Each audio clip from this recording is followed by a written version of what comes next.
அகிலம் மீடியா நேயர்களுக்கு வணக்கம். இன்றைய உலக முக்கிய செய்திகள். முதலில் தலைப்புச் செய்திகள். பிரித்தானியா புலம்பெயர காத்திருப்போருக்கு பேரிடி, இன்று முதல் புதிய விதி. IMF-இல் இருந்து கீதா கோபிநாத் ராஜினாமா, காரணம் இதுதான். வியட்நாமை தாக்கிய விபா புயல், 80,000 பேர் வெளியேற்றம். இந்தியாவிலிருந்து புறப்பட்டது இங்கிலாந்தின் போர் விமானம்.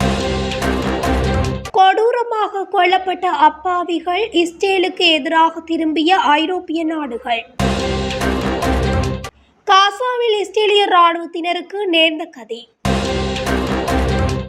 ஏமன் 5 முக்கிய இஸ்ரேலிய இலக்குகளை குறிவைத்து ட்ரோன் தாக்குதல்.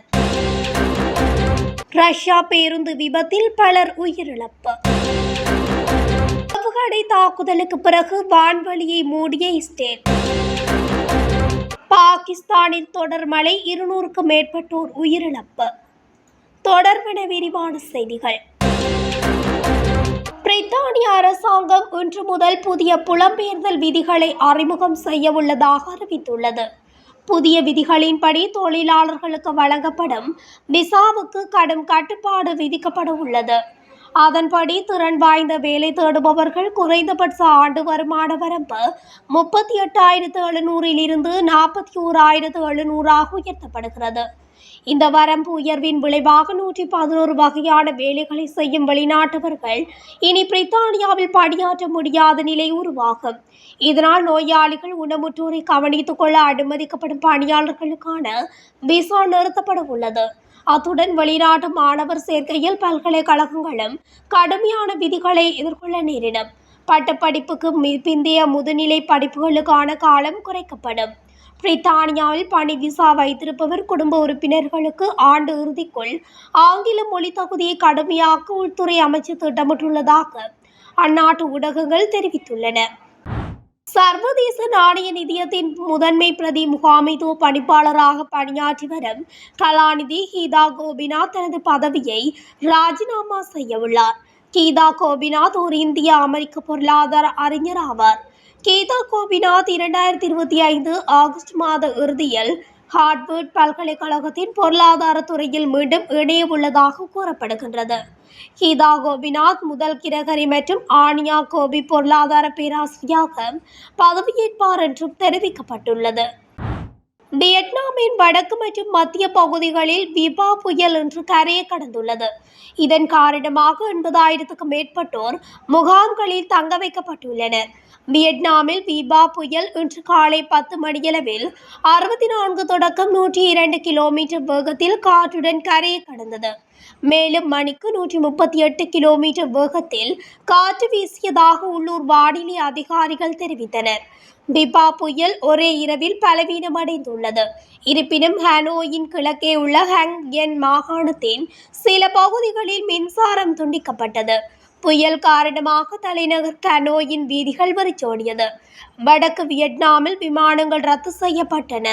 துறைமுக நகரமான ஹைஃபோங் மற்றும் குவாங் நின் மாகாணத்தில் உள்ள விமான நிலையங்களும் மூடப்பட்டன. கிட்டத்தட்ட 1,50,000 ஹெக்டேர் மீன் வளர்ப்பு பண்ணைகள், 20,000க்கும் மேற்பட்ட மிதக்கும் மீன் கூண்டுகள் வெள்ளத்தில் அடித்துச் செல்லப்பட்டதாகவும் மாநில ஊடகங்கள் தெரிவிக்கின்றன. மேலும் பிலிப்பைன்ஸில் வெள்ளம், நிலச்சரிவுகள் ஏற்பட்டதால் 80,000க்கும் மேற்பட்டோர் அவசரகால முகாம்களிலும் தங்க வைக்கப்பட்டுள்ளனர்.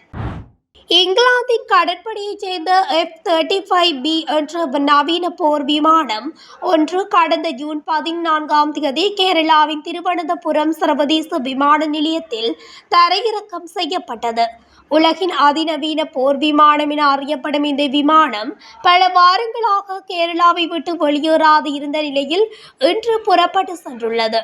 அந்த விமானம் தொழில்நுட்ப கோளாறால் தரையிறக்கம் செய்யப்பட்டது என்றும் பராமரிப்பு பணிக்கு பின்னர் கிளம்பி சென்றுள்ளது என்றும் விமான நிலைய வட்டாரங்கள் தெரிவிக்கின்றன. அதேவேளை இங்கிலாந்தின் இந்த போர் விமானம் ஏறக்குறைய 950 கோடி ரூபாய் மதிப்பு கொண்டது. அதேவேளை இங்கிலாந்து விமானம் நீண்ட நாட்களாக கேரளாவில் இருந்ததால் ஒருமுறை வந்துவிட்டால் கிளம்பி செல்வதற்கு மனமில்லாத அளவுக்கு இயற்கை வளம் நிறைந்தது கேரளா என கேரளா சுற்றுலா கழகம் விளம்பரப்படுத்தி உள்ளது. மத்திய காசாவில் இஸ்ரேல் நடத்திய தரைவழி தாக்குதல்களில் இஸ்ரேலின் உதவி நடவடிக்கைகளில் இருந்து உணவை பெற முயன்ற நூற்றுக்கணக்கான காசா மக்கள் கொல்லப்பட்டுள்ளனர். இந்நிலையில் குறித்த தாக்குதலுக்கு ஐரோப்பிய மற்றும் ஆஸ்திரேலிய நாடுகள் கடும் கண்டனத்தை கூட்டு அறிக்கை ஒன்றின் மூலம் வெளியிட்டுள்ளன. எனினும் இந்த அறிக்கை உண்மைகளுக்கு புறம்பானது என இஸ்ரேலின் வெளியுறவு அமைச்சக செய்தி தொடர்பாளர் ஓரன் மார்மோஸ்டின் தெரிவித்துள்ளார். ஆனாலும் இஸ்ரேலுக்கு எதிராக 28 நாடுகள் கண்டனம் தெரிவித்துள்ளதும் குறிப்பிடத்தக்கது. இவ்வாறு இருக்க இஸ்ரேலின் உதவி நடவடிக்கை மனிதாபிமான அற்றது என இங்கிலாந்து வெளியுறவு செயலாளர் டேவிட் லோமியும் தெரிவித்துள்ளார். அத்துடன் இந்த ஆண்டு காசாவில் மனிதாபிமான உதவிக்காக கூடுதலான 40 மில்லியன் யூரோக்களை ஒதுக்க உள்ளதாகவும் அவர் அறிவித்துள்ளார். மேலும் இந்த தாக்குதல் காசாவில் மேற்கொள்ளப்படும் மனிதாபிமான முயற்சிகளுக்கு விழுந்த பேரிடி என ஐநாவின் மனிதாபிமான அலுவலகம் தெரிவித்துள்ளது. காசாவில் இஸ்ரேலிய சிப்பாய் ஒருவர் கொல்லப்பட்டுள்ளார். ராணுவம் அந்த வீரரை விளாடிமிர் லோசா என்று அடையாளம் காட்டியுள்ளது. தெற்கு காசாவில் சண்டையிடும் போது 36 வயதான ரிசர்வ் வீரர் கொல்லப்பட்டதாக ராணுவம் தெரிவித்துள்ளது. போர் தொடங்கியதிலிருந்து குறைந்தது 865 இஸ்ரேலிய வீரர்கள் கொல்லப்பட்டுள்ளனர். இந்த எண்ணிக்கையில் அக்டோபர் 7, 2023 அன்று கமாஸ் தலைமையிலான தாக்குதலின் போது ஆயுதமேந்திய பாலஸ்தீன அமைப்பினர்களால் கொல்லப்பட்டவர்களும் அடங்குவர். ஆக்கிரமிக்கப்பட்ட பாலஸ்தீனத்தில் 5 ராணுவ மற்றும் முக்கிய இலக்குகள் மீது திங்களன்று ட்ரோன் தாக்குதல் நடத்தப்பட்டதாக ஏமன் படைகளின் செய்தி தொடர்பாளர் அறிவித்துள்ளார். ஏமன் படைகளின் செய்தி தொடர்பாளர் யாக்யா சாரி திங்களன்று ஒரு அறிக்கையில் ஏமன் ட்ரோன் படை ஒரு சிறப்பு ராணுவ நடவடிக்கையை மேற்கொண்டதாகவும் ஆக்கிரமிக்கப்பட்ட பாலஸ்தீனத்தில் 5 ராணுவ மற்றும் முக்கிய இலக்குகளை தாக்கியதாகவும் அறிவித்துள்ளார். இந்த நடவடிக்கையில் பென்குரியன் விமான நிலையம் ஆக்கிரமிக்கப்பட்ட யாஃபாவில் உள்ள மற்றொரு ராணுவ இலக்கு, ஈலாட் துறைமுகம், ராமோன் விமான நிலையம் மற்றும் அஸ்டோட் பிராந்தியத்தில் ஒரு முக்கிய இலக்கு ஆகியவை குறிவைக்கப்பட்டதாக யாக்யா சாரி கூறினார். 5 ட்ரோன்கள் மூலம் இந்த நடவடிக்கை மேற்கொள்ளப்பட்டதாகவும் இந்த நடவடிக்கை அதன் இலக்குகளை வெற்றிகரமாக தாக்கியதாகவும் அவர் கூறினார். ஒடுக்கப்பட்ட பாலஸ்தீன மக்களுக்கு உதவுவதற்காகவும் காசாவில் நடந்த படுகொலை குற்றத்துக்கும் சமீபத்தில் கொடைடா துறைமுகத்தின் மீதான தாக்குதலுக்கும் இஸ்ரேலுக்கு பதிலடியாக இந்த நடவடிக்கை மேற்கொள்ளப்பட்டது என்றும் ஏமன் படைகளின் செய்தி தொடர்பாளர் வலியுறுத்தினார். ரஷ்யாவின் கிழக்கே யகுதியா பகுதியில் சுரங்க தொழிலாளர்கள் சென்ற பேருந்து விபத்துக்குள்ளானதில் 13 பேர் உயிரிழந்ததுடன் 20 பேர் காயமடைந்ததாக ரஷ்யா தெரிவித்துள்ளது. ஓட்டுநரின் கட்டுப்பாடு இழந்த அந்த பஸ் சாலையில் இருந்து விலகி ஓடி 82 அடி ஆழ பள்ளத்தில் தலைக்குப்புற விழுந்தது. இந்த விபத்து சம்பவம் டெனிசோவ்ஸ்கி சுரங்கம் மற்றும் பதப்படுத்தும் ஆலை அமைந்த சாலையில் இடம்பெற்றுள்ளது. பாதுகாப்பு குறைபாடுகளால் இதுபோன்ற விபத்துகள் நடக்கின்றன என விசாரணை அதிகாரிகள் சுட்டிக்காட்டுகின்றனர். ஏமனில் இருந்து ஏவுகணை ஏவப்பட்டதை தொடர்ந்து பென்குரியன் விமான நிலையமும் ஆக்கிரமிக்கப்பட்ட பகுதிகளுக்கு மேலே உள்ள வான்வெளியும் மூடப்பட்டதாக இஸ்ரேலிய ஊடகங்கள் செய்தி வெளியிட்டுள்ளன.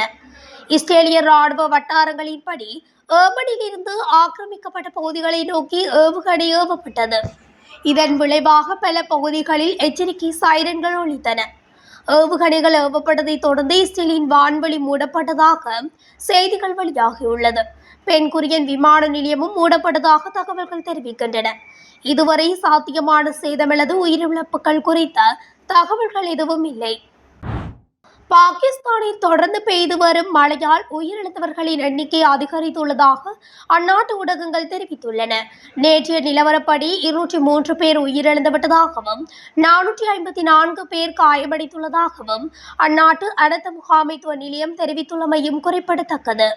இதேவேளை 200க்கும் மேற்பட்ட ஆடு, மாடு உள்ளிட்ட கால்நடைகளும் வெள்ளத்தில் சிக்கி உயிரிழந்ததோடு தாழ்வான பகுதிகளில் வெள்ள நீர் சூழ்ந்துள்ளமையால் பல இடங்களில் போக்குவரத்தும் மின்சாரமும் துண்டிக்கப்பட்டுள்ளதாகவும் தெரிவிக்கப்பட்டுள்ளது.